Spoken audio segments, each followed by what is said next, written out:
एक शाम प्राची टीवी पर सीरियल देख रही होती है। तभी उसकी सास वहां आती है। अरे सीरियल में तो ऐसे मग्न है जैसे आज रात का खाना पड़ोसी आकर बनाएंगे। मुझे पता ही नहीं था आपने अपने बेटे की शादी पड़ोस में भी की हुई है। हैं? मतलब? मतलब इस घर में सारा काम बहू ही करती है, आप तो सिर्फ खर्राटे मारती हैं। अच्छा जी, फिलहाल तो तुम आराम फरमा रही हो, चलो जाओ, ये मेरे टीवी देखने का समय है। आहा, इसीलिए मुझे भगाया जा रहा है। सॉरी, अब तो बिल्कुल नहीं जाऊंगी। प्राची की इस बात पर दोनों सास बहू के बीच टीवी रिमोट के पीछे बच्चों जैसे छीना झपटी शुरू हो जाती है, जिसके बीच श्लोक भी काम से घर वापस आ जाता है। आज मेरी चूहे बिल्ली की जोड़ी किस बात पर झगड़ रही है? अरे तेरे बीवी मुझे टीवी ही नहीं देखने दे रही। अरे तुम्हारी मम्मी मुझे खाना बनाने के लिए फोर्स कर रही है। अरे वाह, ऐसे बेतुके रीजन पर तो बच्चे भी झगड़ा नहीं करते। अरे मुझे कुछ मत बोल, सब इसने ही शुरू किया है। हाँ हाँ, जैसे आप तो बहुत दूध की धूली है ना। अरे बस, दोनों चुप। प्राची जाओ, खाने की तैयारी करो। और माँ तुम छोड़ो, तुम्हें क्या बोलूं, शांति से अपना सीरियल देखो, मुझे दोबारा लड़ने की आवाज सुनाई नहीं देनी चाहिए। ऐसा बोलकर श्लोक वहां से चला जाता है, जिसके पीछे पीछे प्राची भी कुछ न कुछ बड़बड़ाते हुए रसोई में चली जाती है। हाँ हाँ, सासू जी को तो कुछ बोलेंगे ही नहीं, बस मुझ पर ही हुक्म चलता है, खाना बनाओ, जैसे मैं इनके घर में खाना बनाने के लिए आई हूँ। इसी तरह शाम बीतती है और रात को श्लोक और प्राची की सास खाना खाकर सोने चले जाते हैं, लेकिन प्राची गुस्से में कुछ खाए बिना काम में ही लगी रहती है। इस घर में किसी को घंटा फिक्र नहीं पड़ता, मैं खाऊं या भूखी रहूं।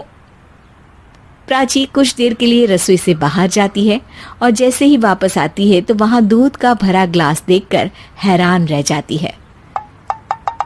फिक्र पूरी है, बस दिखाना नहीं है।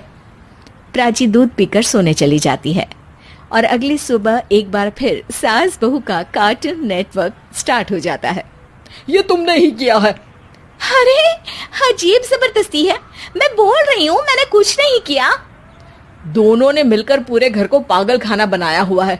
यहाँ कोई नॉर्मल इंसान तो रह ही नहीं सकता, इसीलिए अब पड़ोसी क्या रिश्तेदार भी घर आने से कतराते हैं। और सुन बेटे, तू भी चंगा, तेरी माँ भी चंगी, तेरी बीवी भी चंगी, रिश्तेदार। हाँ जी, आपको नहीं पता क्या, गंगाधर ही शक्तिमान है, रिश्तेदार ही। हाँ हाँ, बस समझ गया। कभी जानवरों जैसे लड़ेंगी तो कभी जुगलबंदी करेंगी। भाई मैं आप दोनों के बीच में नहीं फंसना चाहता। सास बहू की इस मनमौजी जोड़ी से परेशान होकर श्लोक अपना सिर खुजलाता वहां से चला जाता है। चलो अब मैं भी कीर्तन में जा रही हूँ। इस पर जैसे ही सास कमरे में अपना पर्स लेने जाती है तो वहां नाश्ते की प्लेट रखी देख मुस्कुराने लगती है और नाश्ता करके घर से बाहर निकलते हुए कुछ पैसे टेबल पर रख जाती है, जिसके कुछ देर बाद सिलेंडर वाला घर आता है। ओ मुरी मैया, मैं सिलेंडर के बारे में तो बिल्कुल भूल ही गई थी। घर खर्च के सारे पैसे भी मम्मी के पास है और श्लोक से बोला तो उल्टा 4 बात सुनाएंगे। प्राची ये सोच ही रही होती है कि अचानक उसका चेहरा चमक उठता है और वो घर में आकर इधर उधर देखने लगती है। तभी उसकी नजर टेबल पर रखे पैसों पर पड़ती है, जिन्हें वो सिलेंडर वाले को दे देती है। ये सब श्लोक देख लेता है। अच्छा बेटे, इतना बड़ा घोटाला, सबके सामने मैं तेरी दुश्मन और पीठ पीछे तेरी मेरी यारी। इस पर श्लोक एक प्लान बनाता है और शाम को सब एक साथ बैठे होने पर बोलने लगता है। माँ, तुम दोनों की बहुत लड़ाई होती है, इसलिए मैं सोच रहा हूँ कि प्राची को उसके घर छोड़ाऊं, इससे वो भी खुश रहेगी और तुम भी। अचानक श्लोक की ये बात सुनकर सास बहू शौक से उसकी तरफ देखती हैं। अरे ऐसे कैसे घर छोड़ाओगे, मुझे कहीं नहीं जाना। अरे तुमने बोला नहीं पर मैंने सुन लिया, तुम्हें मम्मी के साथ रहना अच्छा नहीं लगता, मुझे पता है। अरे वो, अरे जब बहू खुद कुछ काम बोले तो वो तुझे सुनता नहीं, और अब जो इसने बोला ही नहीं वो तू समझ गया। जब उसे नहीं जाना तो फिर जबरदस्ती क्यों कर रहा है? अच्छा, फिर आपको मौसी के घर छोड़ाता हूँ, बस अब आप दोनों एक घर में एक छत के नीचे नहीं रह सकती।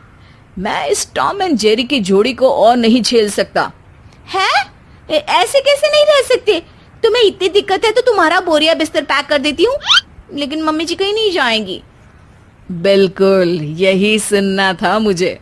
अगर दोनों में इतना ही प्यार है फिर हर वक्त ये लड़ाई का नाटक क्यों करती हो? देखा मैंने कैसे माँ किचन में दूध रखती है और तुम उनके लिए कमरे में नाश्ता रखती हो, और कैसे वो पहले ही तुम्हारी दिक्कत समझकर घर में पैसे रखकर बाहर जाती है। अरे भाई, इतना ड्रामा तो डेली सोप में भी नहीं होता जितना तुम दोनों ने इस घर में फैलाया हुआ है। तू हमें टॉम एंड जेरी बोलता है ना, तो याद कर वो दोनों भी एक दूसरे को बाहर वालों की बुरी नजर से बचाने के लिए हमेशा सबके सामने लड़ते थे, लेकिन अकेले में दिक्कत के समय मदद भी तो करते थे। बस हमारा रिश्ता भी कुछ ऐसा ही है। और वैसे भी अगर सास बहू में तू मैं नहीं होती तो दुनिया वालों को कहानियां कैसे मिलेंगी?